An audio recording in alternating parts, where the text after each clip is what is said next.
Hello all, welcome back. This is Mark from financialfreedomandodyssey.com with another video. Today we're going to expand on the budgeting from last week, and we're going to take a look at mine and my partner's financial plan. The numbers that we're going to use in this are going to be fictitious in this example, but the exact workflow is my exact workflow. So yeah, let's dive right in. So just before I jump into the nitty gritty, I asked a few friends and some coworkers about how they manage their finances. So these are particularly for people who are in long-term relationships who have shared finances. And they essentially fell into one of two groups. First group, they went just full, combine everything. Pays go into a joint account, money comes out of the joint account. They do their investing in the registered contributions to registered accounts through the joint account, that sort of thing. And the second group, which is the group that we fall in to, keeps their personal finances a little bit more separate. So keep our existing accounts and credit cards and that sort of thing, and then have a joint account, which we contribute to for shared expenses.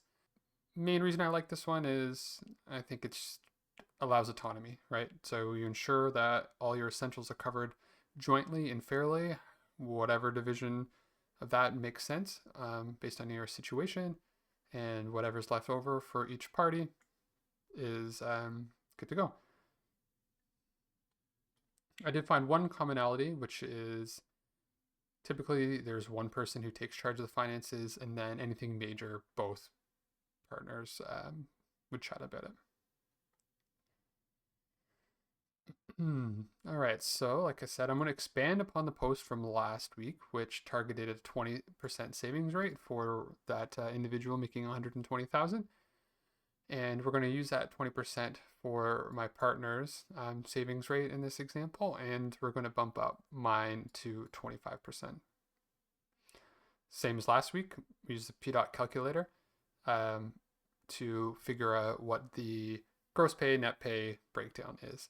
So I have Mark, same as last week. So monthly salary is 10,000 times 12 is 120,000 with the target savings of 25%.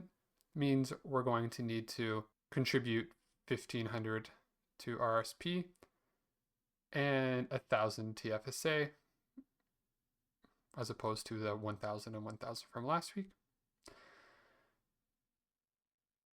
And the misses is 5,000, so 60K salary. And we decided to split that up into $300 and $700. Just to call a few things out, one of the reasons why we did 1,500 here under RSP is because at 120,000, you earn enough kind of into the later tax brackets where increasing the RSP contributions will reduce your total taxable income, thus lowering your marginal rate. And then kind of same story, but in reverse for the 60,000 salary.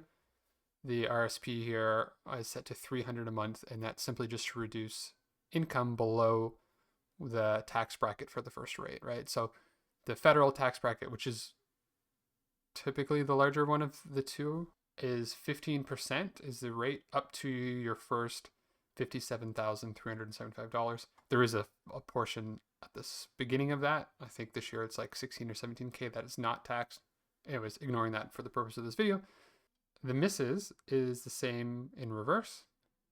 The RSP is set to $300 a month with $700 TFSA contribution.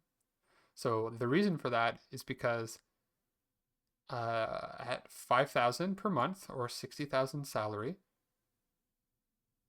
you have a very small amount that's going to be in the second tax bracket for 2025. That's because the first tax bracket, which is 15% for 2025, is up to 57,000. So 300 times 12 is 3,600. 60,000 subtract 3,600 is less than this number. So that's effectively making your marginal tax rate, at least on the federal side, to be only 15%. And then it'll be something similar. You'd be in the lower, either lowest or mostly in the lowest tax bracket for your province. Before I take a look at the budget, I'm just going to go back up. We didn't go across this entire monthly breakdown.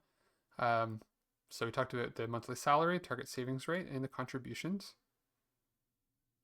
Now we have net pay less contributions to the joint account. And what are we trying to figure out? We're trying to figure out what contributions are needed to be made in the joint account. Let me zoom out a bit here. Budget looks quite similar to last time with a few key differences, which is there's now a mortgage and property taxes and condo fees. There's also a car in the mix. Assuming your car is already paid off, we just have car insurance and maintenance, and then gas, of course, when you use the vehicle, and other maintenance related items, or if you have a car payment, add a line item in for your car payment. Still going to use the 5% buffer. You may have home rentals, more or less the same as last week. If you don't have this, and this is your first time doing it, I'd suggest kind of going back through your bank statements and Visa bills to get your average monthly numbers, that is. So likely go back 3+ months. Knowing me, I'd probably do the whole year, but it's probably a bit overkill.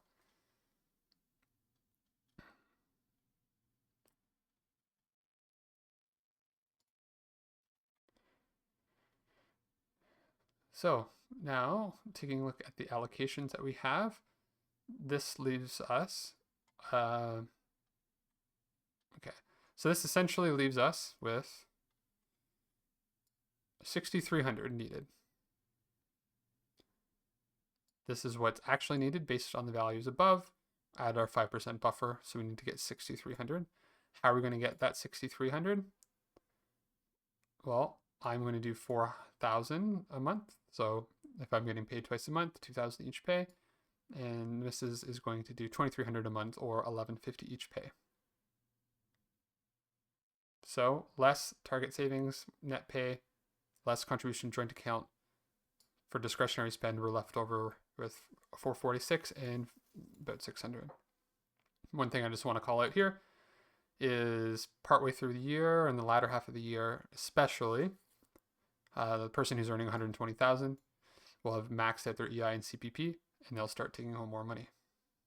And how you want to use that is up to you.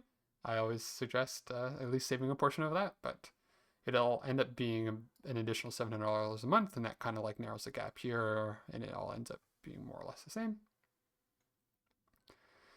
And now the fun part. How do we actually track? What is the next step? So once you take your budget and you have everything allocated, we want to get your actual spend. And we like to cover everything. So instead of showing you on here, I'm going to go over to Google Sheets and take a look at an example of our tracker. Again, numbers are completely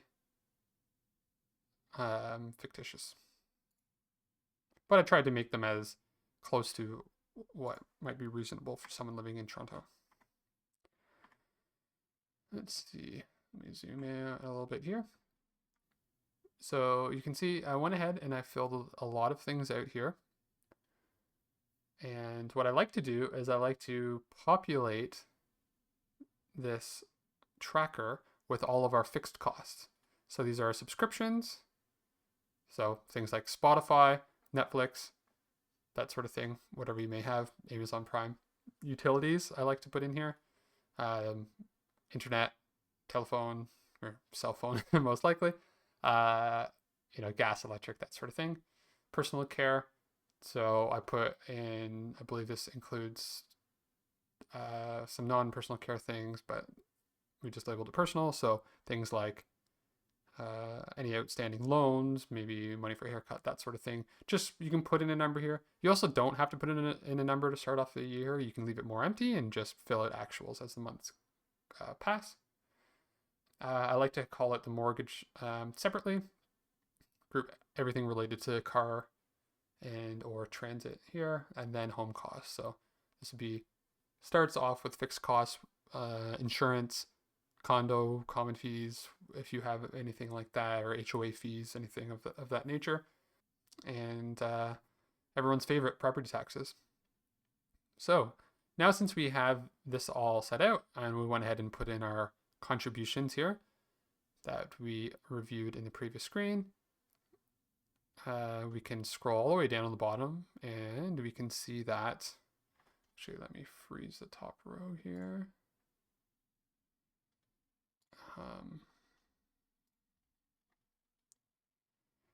So you can see contributions, total contributions to the joint account we're going to have this year of $75,600, and fixed costs we have this amount, and then we have allocated $21,000 left over. A lot of this is going to be eaten up by non-fixed costs, right? So groceries, big one. Who knows how much you're going to spend on groceries? I think we allocated about $1,000 in the budgeting. We can go over to budget and take a look. Put 800, maybe 800 is a little bit light, right? So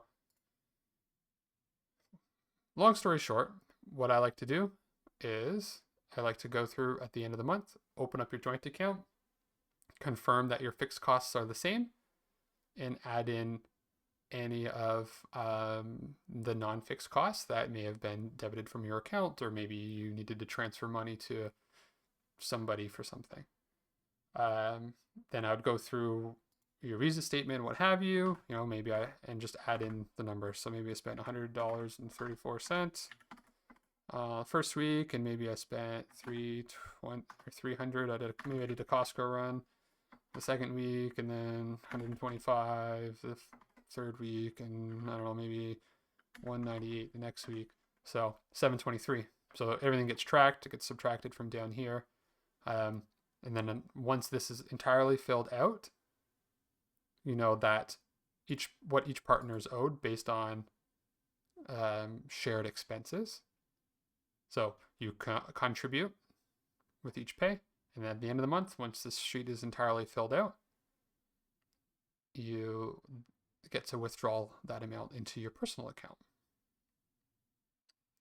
And then in column O here, I like to just track like how much are we netting each month. So I mean, obviously there's a lot of things here not filled in, but assuming that's all the expenses we had for the month, that means we had netted 1,000. So our budgeting, we over budgeted, which is perfect. That's the case that you want to be in. Yeah, let's jump back to the financial plan. Just go through some of the comments that I left here. So we talked about, the fixed costs. I like to fill them out for the entire year.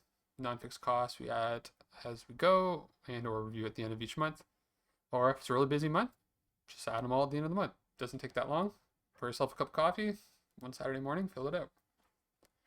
And the best part of this is once it's done, you have the perfect budget for next year. All you need to do is tweak things, right? Maybe your HOA says they're going to raise fees by 3%. All right, copy paste the entire spreadsheet into the next year and increase by 3%. Bob's your uncle. So one last thing I wanted to call out. If you think you may like the tracker, maybe leave me a comment. I will consider making a digital product or just openly sharing the link. We will see. And that's all for this week, folks. Thanks again for stopping by, and chat soon. Cheers.